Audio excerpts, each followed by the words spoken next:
Hey guys, welcome back to another video. So this is a resin video, and this is gonna be about how I store my resin and how I use my resin.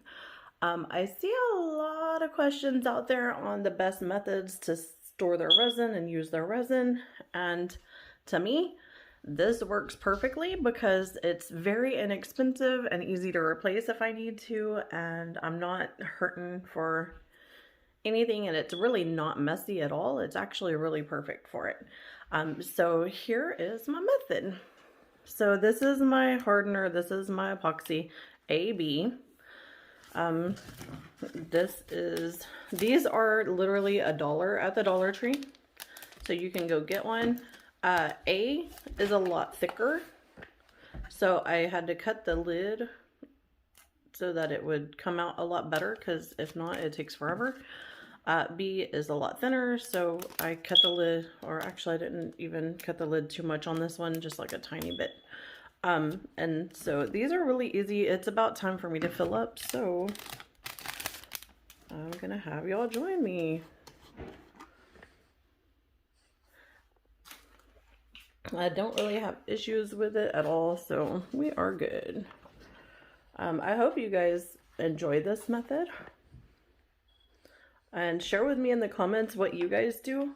I used to buy this, I had a big gallon size of this, and then I would go buy the squirter, but the squirter was literally like 10 bucks or $5, and then it would go out because the resin is so thick that it would literally go out. So it was always a struggle.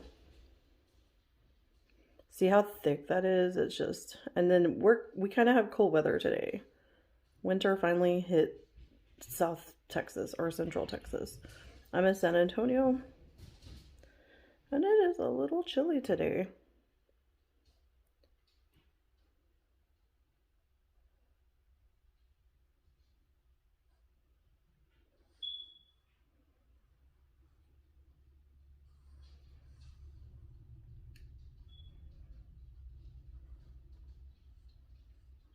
Now, I don't resin too often, so I don't really feel the need to just fill it up completely. And if you spin the bottle, it kind of goes back into the bottle, which is fantastic. Now the top, you'll see the top has a little bit of stuff around it. So I usually grab a little napkin, something like this, and just clean that, just because I don't want it to eventually stick. Now, if you do run into the fact that it does end up sticking, this set's $1. You're not gonna, go poor having to go buy a new set. But I've been doing it like this for a very long time, and I don't have any problem with it.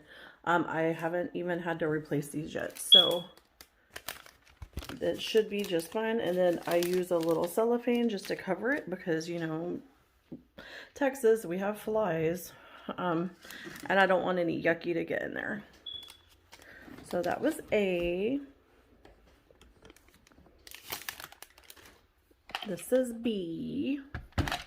Now B is a lot runnier, so it is a little messier. Even whenever you pour it, it tends to get all up in here. So just be aware of that, and it will pour out a lot faster.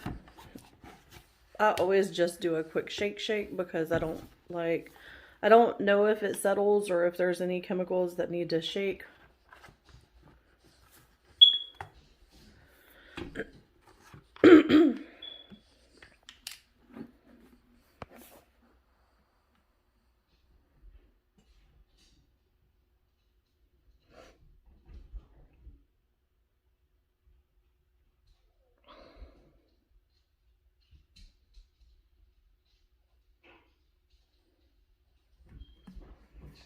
And again, spin around,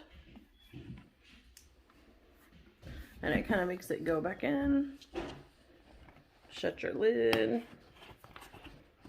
Now, I don't play around with this. I get it done quick because it can be messy if you accidentally have a spill, which I'm the clumsy person that will do that. We'll have a little spill, and ta-da!